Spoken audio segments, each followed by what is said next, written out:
사무엘하 16장의 내용은 다윗이 예루살렘으로부터 도피의 길을 떠나가는 과정에서 있었던 이 다윗에 대한 저주, 이 저주에 대하여 다윗이 어떻게 반응을 하게 되는가.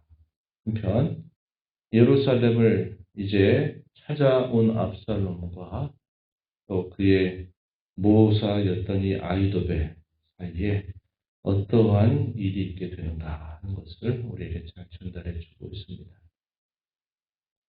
우리가 앞에 시바라고 하는 사람에 대한 이야기를 살핀 바가 있었습니다. 9장의 내용에 가서 보면 이 시바가 등장하죠. 이 시바는 사울 왕을 섬겼던 신하였습니다. 그런데 이 사울 왕의 아들 가운데 요나단, 그리고 이 요나단의 아들 가운데 무비보셋이라고 하는 사람을 숨기라 하는 명령을 다윗에게부터 받게 되죠. 그래서 이 시바는 무비보셋의 종으로서 있게 되는데 예루살렘을 떠나오게 되면서 이 시바가 먹을 것을 준비해서 이 다윗을 찾아오게 됩니다.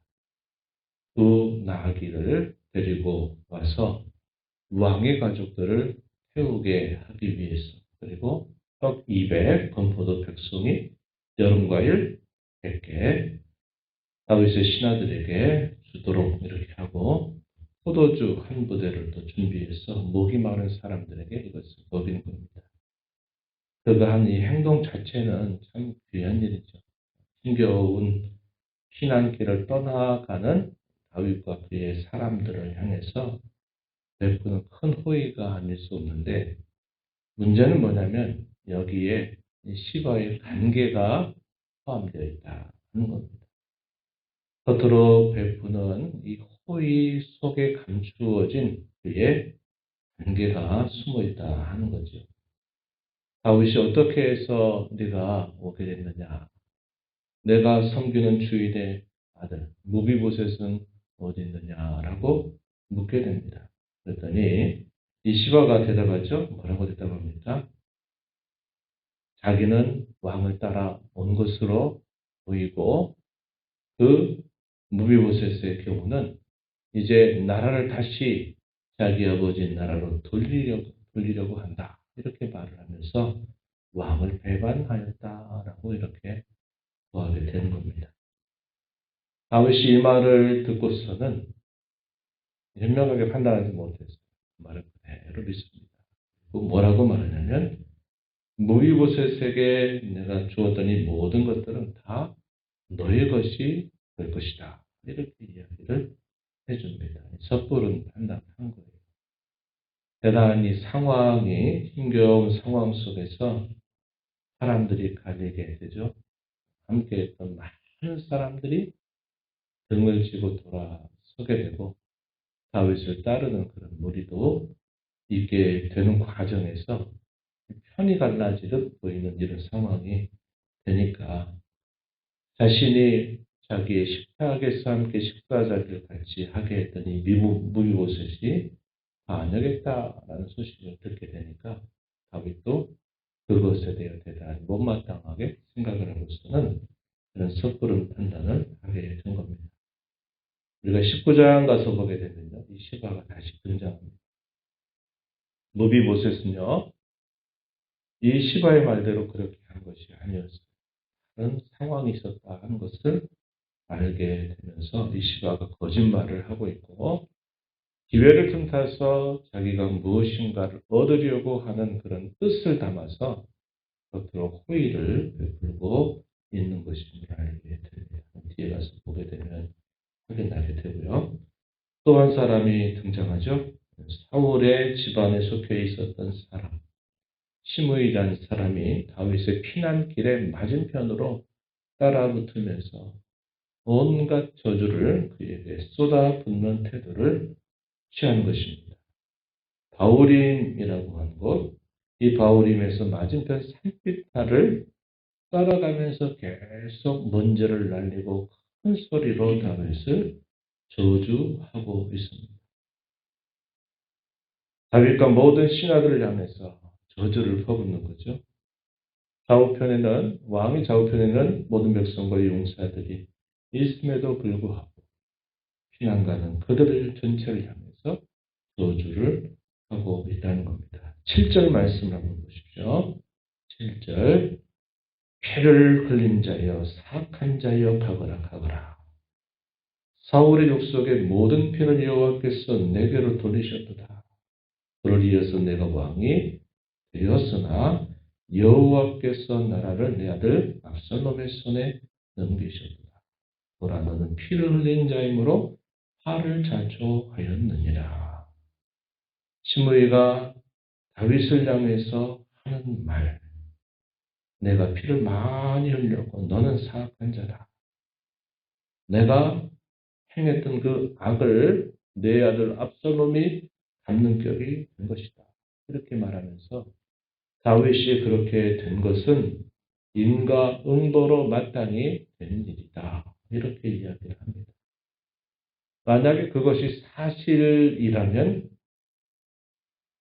비난이 될 겁니다. 그런데 사실이 아니죠. 사실이 아니고 하기 때문에 그가 이렇게 일방적으로 하는 말들은 저주입니다. 저주를 다윗을 향해서 그의 모든 신하들을 향해서 하고 있는 것입니다. 또 뭐라고 말합니까? 여호와께서 내게로 돌리셨도다. 이렇게 표현합니다. 여호와께서 내가 사울의 모든 족속을 죽인 그 일을 여호와께서 너에게 갚아주신 것이다. 하나님의 이름을 빙자하여서 여호와께서 내린 심판으로 말하고 있는 것입니다.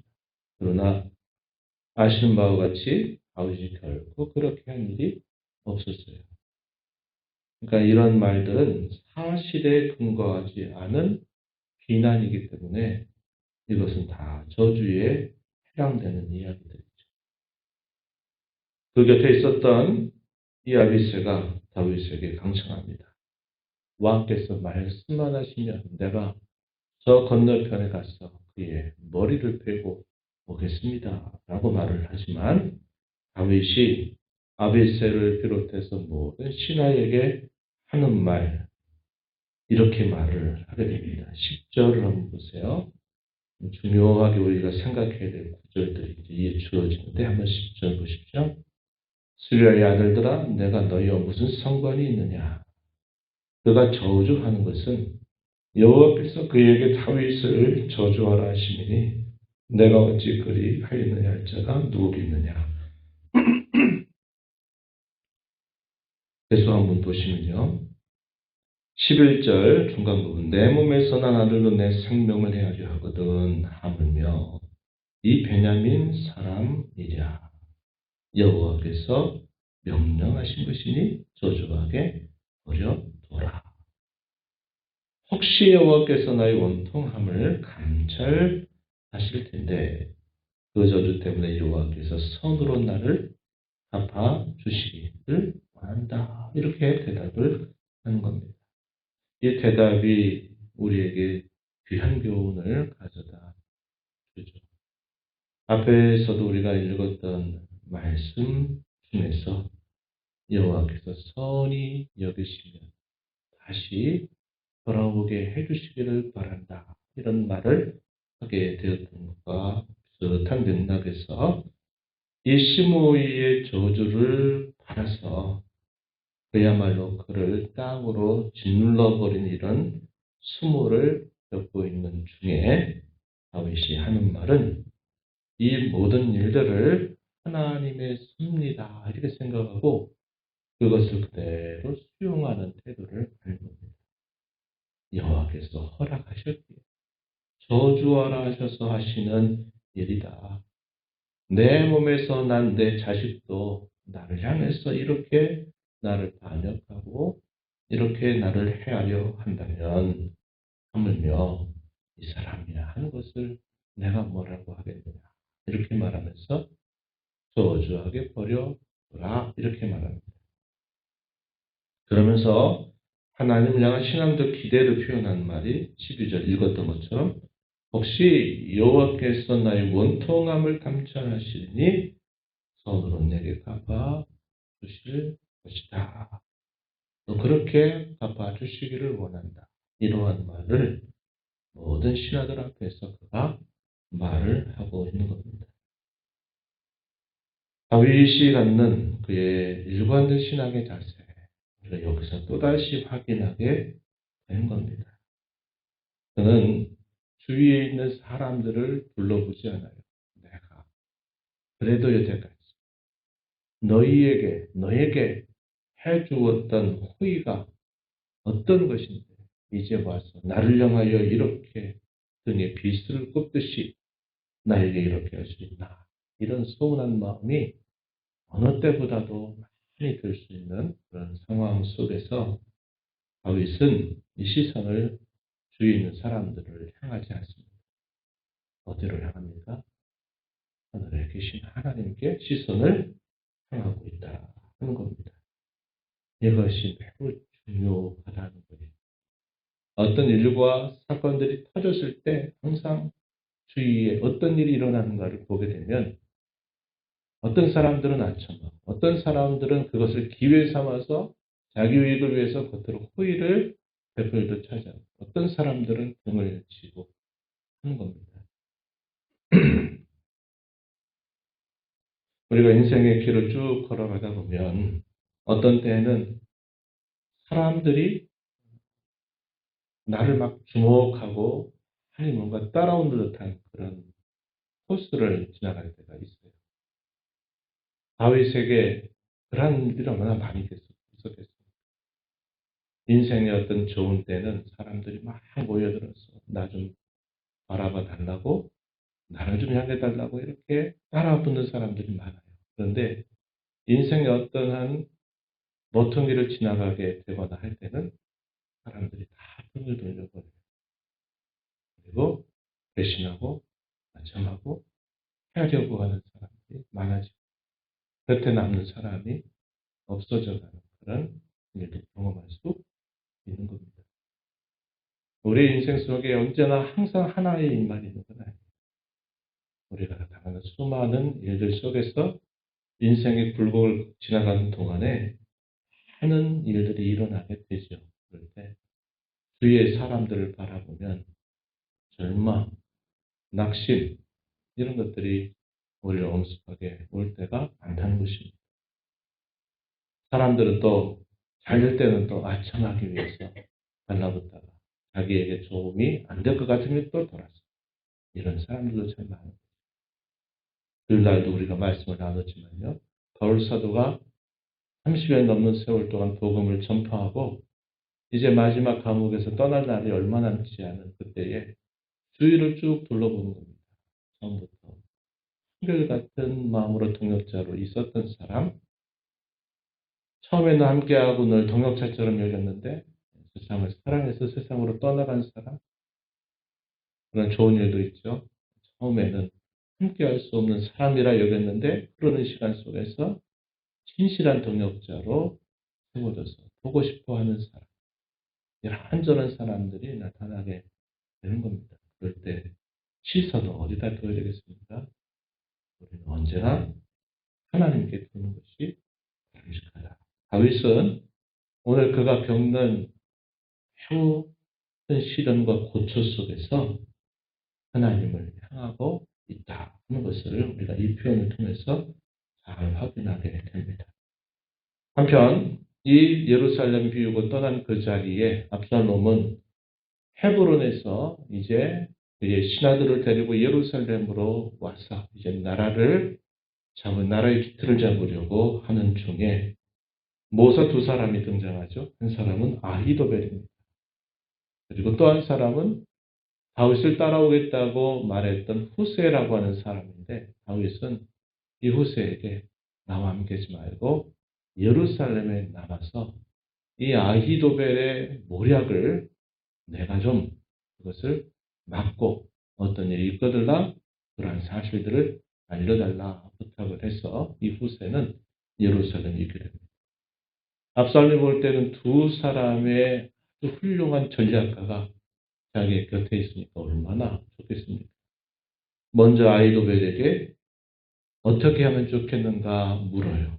그랬더니 이 아히도벨이 뭐라고 말하냐면 당신 세운 이 나라를 백성들로 강하게 하려면 아버지의 후궁들과 더불어 동침을 하라. 이렇게 이야기를 합니다. 그런데 이 이야기는 우리가 앞에서 읽었던 것처럼 다윗이 범죄했을 때 하나님께서 이러한 일을 내가 너에게 행할 것이다. 너는 은밀하게 이런 일을 했지만 내가 너에 대한 징계로 백주에 동침하게 할 것이다. 이런 말씀을 하셨는데 이 아히도벨이 그러한 모략을 베풀게 되고 이 모략에 따라서 압살롬은 그렇게 행하게 됩니다. 아버지의 후궁들과 동침하는 아주 악한 그런 죄를 범하게 되는 것인데 그것에 따라서 그가 세운 나라는 반역했지만 더 강해지는 그런 결과를 가져오게 됐음을 우리가 보게 됩니다. 오늘 이 말씀 보면서 다윗의 모습을 다시 한번 돌아보는 거죠. 지난날 그가 왕으로 세워지게 될 때 무고한 고난을 당할 때에도 그런 시선을 하나님께 향했어요. 그가 범한 죄의 그 일로 인해서 징계를 받고 어려움을 당하는 중에 있을 때에도 역시 그의 시선은 하나님만을 향하고 있습니다. 하나님을 향한 이 시선이야말로 더 빠지기 쉬운 큰 죄로부터 벗어나는 지름길이에요. 어른이를 만날 때 주변 돌아보고 누가 어땠네 이런 것들만 쳐다보면요. 더 큰 죄를 범하고 더 큰 화를 부르게 될 것이지만 내가 애매하게 고난을 당하는 경우든 징계를 통해서 어려움을 겪는 경우든 성도의 시선은 오직 하나님만을 바라볼 때 뭐든 더 큰 화를 벗어나는 지름길이 된다. 그것을 기억하면서 우리는 언제나 하나님을 바라보는 성도로 살아가야 된다. 마음의 새긴 자로 우리 남은 삶을 살게 되기를 진심으로 바랍니다. 하나님 아버지 이 새벽 시간에도 저희들을 깨워주셔서 오늘도 아버지 앞에 저희의 걸음을 인도하시고 오늘도 저에게 앞서 행하시며 주시는 말씀을 함께 읽고 교훈받게 하심을 감사드립니다. 무고한 고난을 당했던 10여 년 넘는 세월 동안 다윗은 오직 하나님을 바라보면서 그 모든 위기로부터 건진받고 또 구원함을 받아 온 이스라엘의 왕이 됩니다. 그가 범한 죄로 인하여 그의 왕가에 계속적으로 일어나는 화와 징계 가운데에서도 사람들을 바라보거나 주변의 환경을 바라봄이 아니라 하나님만을 바라보는 그의 신앙의 자세를 저희가 살펴봅니다. 성도는 어떤 형편들 속에서도 하나님만을 바라보고 하나님의 시선으로 자신의 삶을 바라보는 그 일이 있게 될 때 뭐든 더 큰 화로부터 벗어나게 됨을 저희가 배우게 됩니다. 이러한 신앙의 자세를 가지고 널 주님을 일관되게 섬겨가는 복된 성도의 삶이 되게 주옵소서. 은혜의 보호자 앞에 나와 아버지 은혜를 구하는 모든 심령들의 간구를 뒤기를 주시고 응답하시기를 바라며 예수님 이름으로 기도하옵나이다. 아멘.